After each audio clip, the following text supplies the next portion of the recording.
ตามแบบเส้นมะละกอ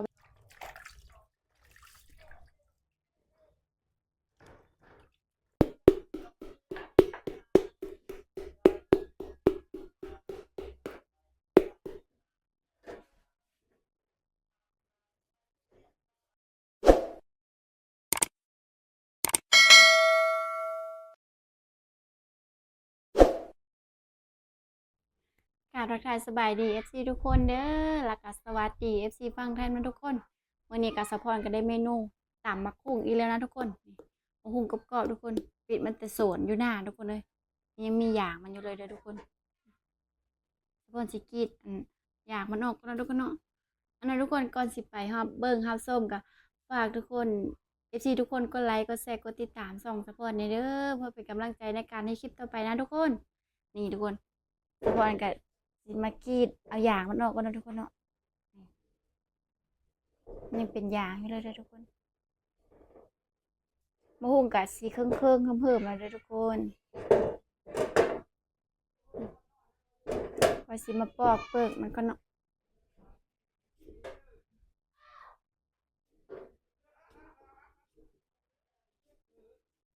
นี่ทุกคน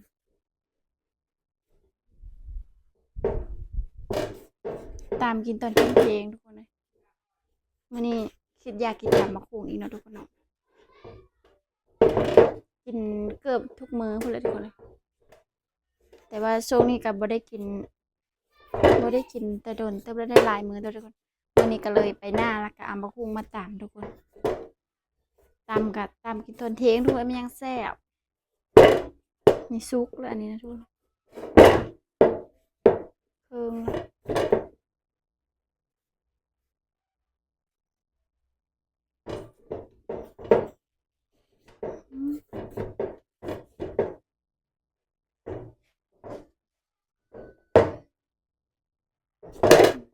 เฮาก็สิปอกเปลือกมันออกจนหมดแล้วทุกคนเนาะ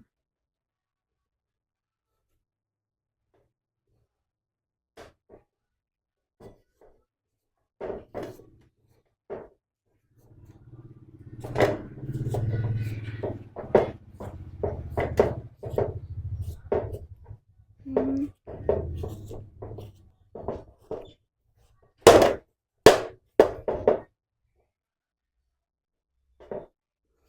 สุกแล้วทุกคนเลยสิเป็นตำบ่เนาะ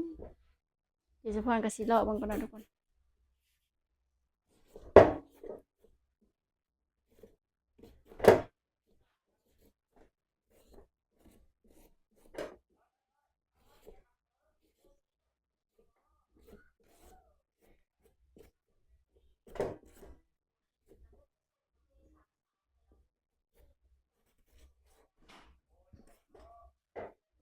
นี่ทุกคนวันนี้ค่อยสิไปล้างน้ำก่อนนะทุกคนเนาะแล้วก็สิมาจักเอาแต่ทั้งนอกนี่แหละทุกคนเลยทั้งในนะคือสีสุกคือสีเหิมแล้วนะทุกคนเนาะแบบว่ามาหุงเหิมเลยทุกคนสิไปล้างน้ำก่อน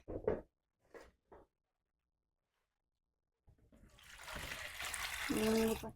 แล้วก็สิมาล้างมะหุงก่อนนะทุกคน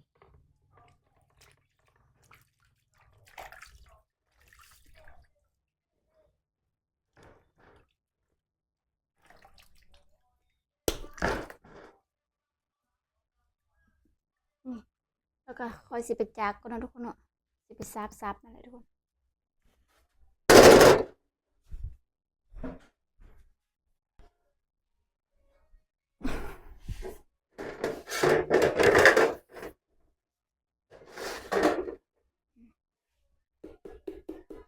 แล้วก็สิมาซับเป็นให้มันเป็นเส้นน้อยๆนะทุกคน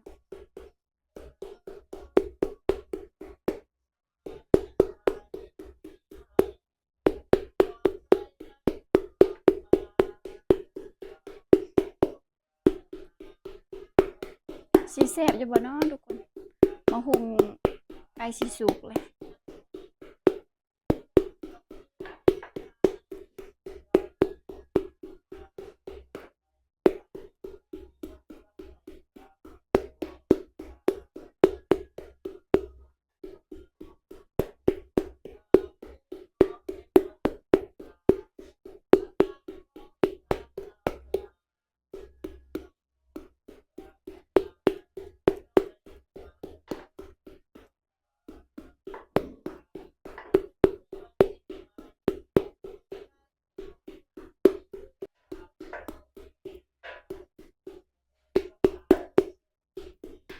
จักไปเลยๆนะทุกคนเนาะ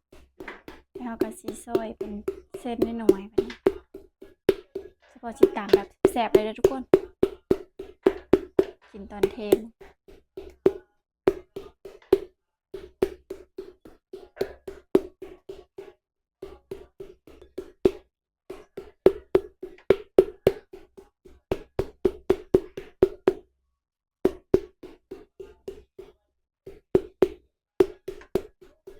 วันนี้เราก็สีมาซอยนะทุกคน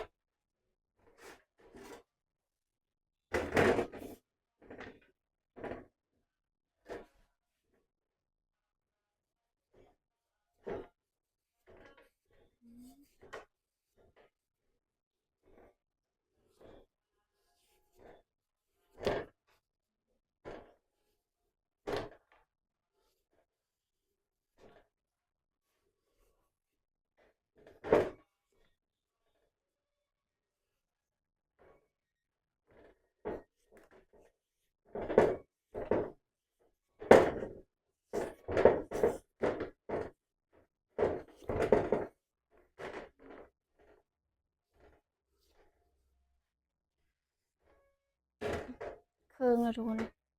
สิเลาะเอาตามอันนี้แหละทุกคนสุกแล้ว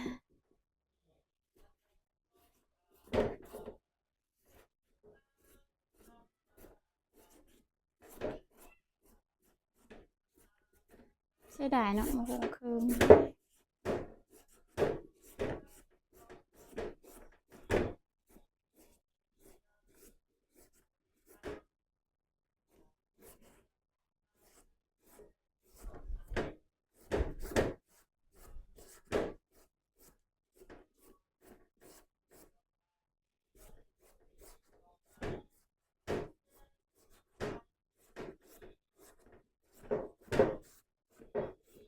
ตามแบบ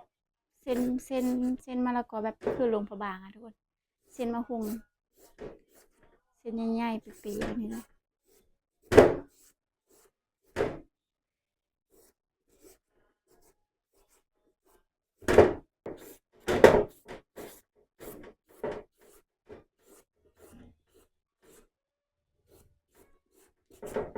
ชุกเลยทุกคนเลย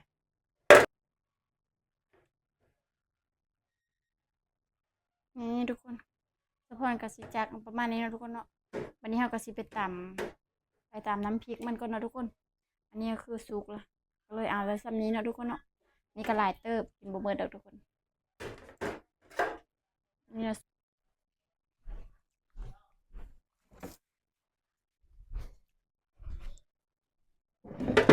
มันเนี่ยสะพอนก็สิได้ตำน้ำพริกก่อนเนาะทุกคนตำมะพริกก่อนมะพริกห้าวแล้วทุกคนก็ใส่มะพริกสุกน้ำเนาะทุกคนตามแบบเผ็ดๆเลยมะพริกกระเบิดแล้วมะพริกห้าว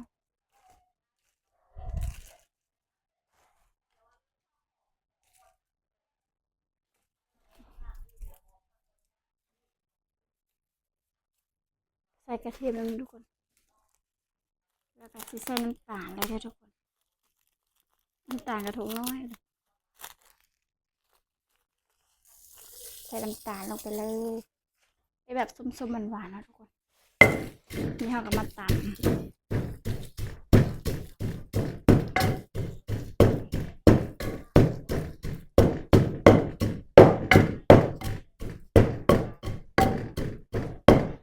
มะพริกให้แรกๆนะทุกคนใส่เป็นโงก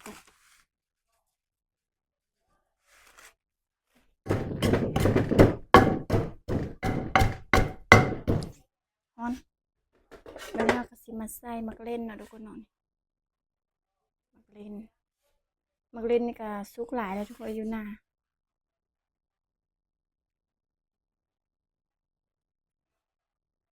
ก็ใส่มักนาวน้ำเนาะให้มัน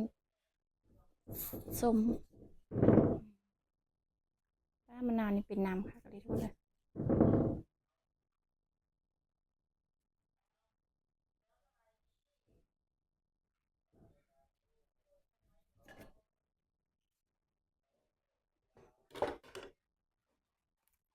เราใส่ปลาร้าเลยเนาะทุกคน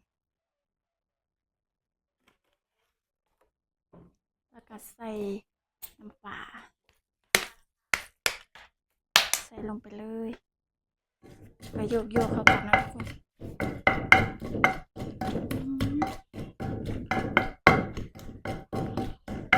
นี่ทุกคนอันนี้ก็คือน้ำพริกเขาหน่อยแดงๆเลยทุกคนเลยวันนี้ก็หักเสียมะละกอลงกันได้ทุกคน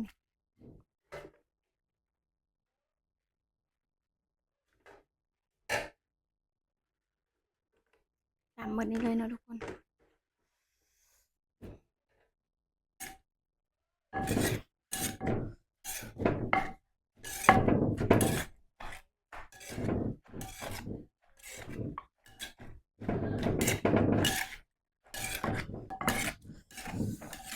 นี่ทุกคนตอนนี้กันแล้วนะทุกคน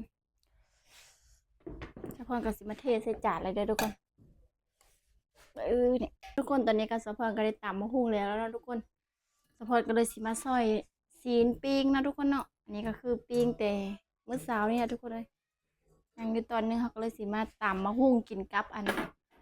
ปิ้งซีนหรือว่าปิ้งเนื้องูเนี่ยทุกคนเลยนี่คือซีนงูเนาะสะพอนสิมาซอยกัน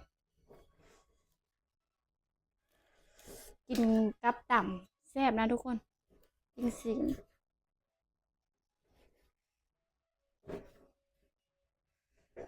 ปีกมื้อเช้านี่กินบเบิดก็เลยกินตอนเที่ยงแล้วทุกคนกินกับข้าวเหนียวทุกคนเลยกดแซ่บ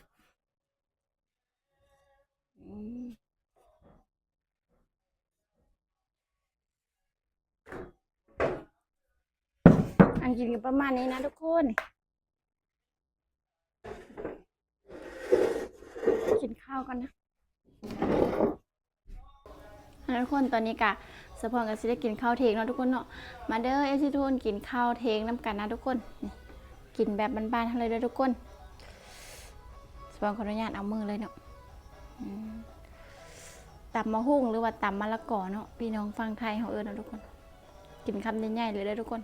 กินกับปิ้งซีน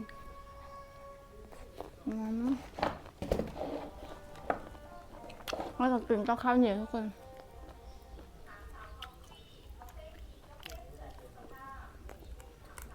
พักเท่ากับพักกะหล่ำนะทุกคน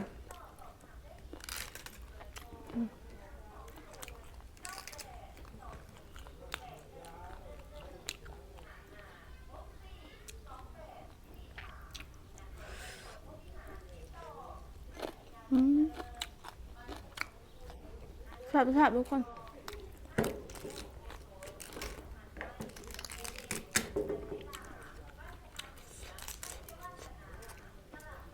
กินข้าวคนเดียวตอนเที่ยงๆนะทุกคน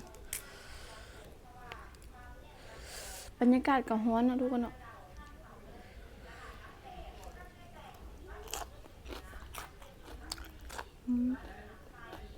รับซีน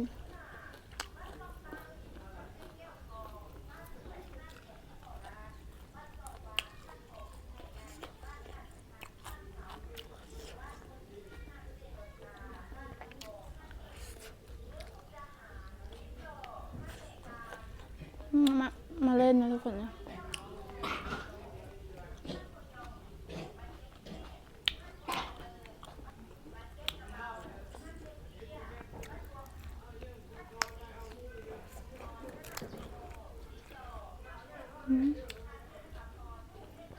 แซ่บๆทุกคน